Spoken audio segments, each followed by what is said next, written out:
Are you or someone you know struggling to find a garage door? You're not alone. There's a major garage door shortage affecting homeowners and contractors across the country. But what's causing this shortage? I don't know. Let's break it down.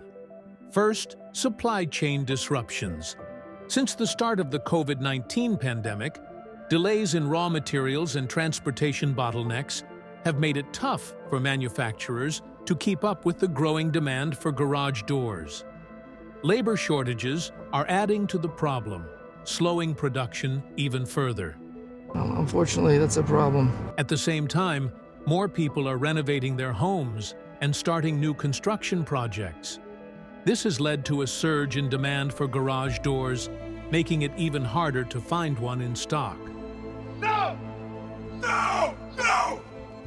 So, what can you do if you need a garage door? Consider alternative materials like aluminum or fiberglass, which might be more readily available.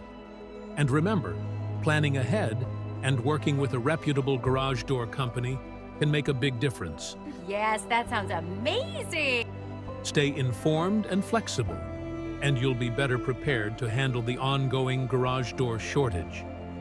For more tips and updates, don't forget to like, subscribe, and check out our website.